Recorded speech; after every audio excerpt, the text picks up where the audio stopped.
प्रिय दर्शकों, आज हम जानेंगे अर्जुन से पहले और किस किस को गीता का ज्ञान मिला था। वासुदेव श्री कृष्ण ने महाभारत के दौरान कुरुक्षेत्र में अर्जुन को गीता का उपदेश दिया था। यह तो हम सभी जानते हैं, लेकिन क्या आपको ये पता है कि गीता का उपदेश मुरलीधर इससे पहले भी दे चुके थे। यही नहीं, उनके अलावा भी कई बार गीता का ज्ञान दिया जा चुका है।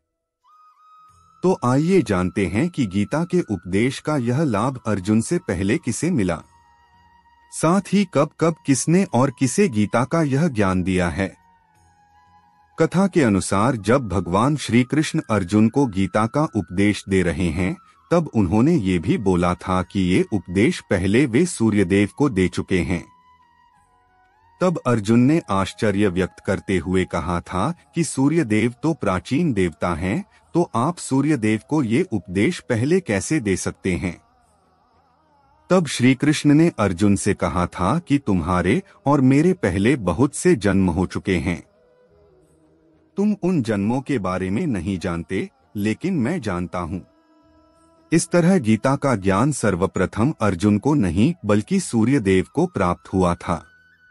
कथा के अनुसार जब भगवान श्री कृष्ण कुरुक्षेत्र के मैदान में अर्जुन को गीता का उपदेश दे रहे थे, उस समय संजय, धृतराष्ट्र के सारथी, जिन्हें महर्षि वेदव्यास ने दिव्य दृष्टि दी थी, अपनी दिव्य दृष्टि से वह सब देख रहे थे और उन्होंने गीता का उपदेश धृतराष्ट्र को सुनाया था।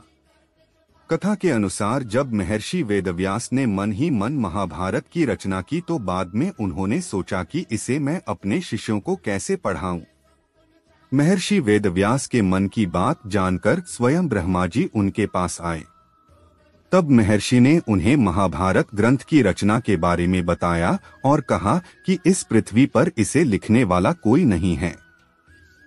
तब ब्रह्मदेव ने कहा कि आप इसके काम के लिए श्री गणेश का आवाहन कीजिए। महर्षि वेदव्यास के कहने पर श्री गणेश ने ही महाभारत ग्रंथ का लेखन किया।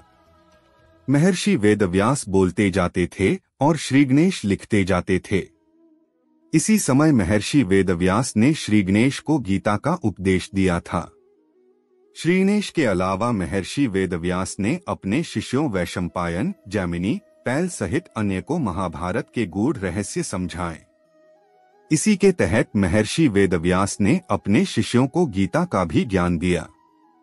पांडवों के वंशज राजा जन्मेजय ने अपने पिता परीक्षित की मृत्यु का बदला लेने के लिए सर्प यज्ञ किया था। इस यज्ञ के पूरे होने पर महर्षि वेदव्यास अपने शिष्यों के साथ राजा जन्मेजय की सभा में गए। वहां राजा जन्मेजय ने अपने पूर्वजों पांडव व कौरवों के बारे में महर्षि वेदव्यास से पूछा। तब महर्षि वेदव्यास के कहने पर उनके शिष्य वैशंपायन ने राजा जन्मेजय की सभा में संपूर्ण महाभारत सुनाई थी। तभी उन्होंने गीता का उपदेश भी दिया था। ऋषि उग्रश्रवा एक बार नैमिषारण्य पहुंचे तो वहां कुलपति शौनक 12 वर्ष का सत्संग कर रहे थे। जब नैमिषारण्य के ऋषियों व शौनकजी ने उन्हें देखा तो उनसे कथाएं सुनाने का आग्रह किया।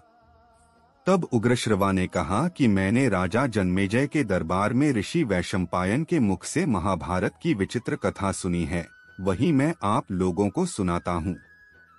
इस तरह ऋषि उग्रश्रवा ने शौनकजी के साथ साथ नैमिषारण्य में उपस्थित तपस्वियों को महाभारत की कथा सुनाई।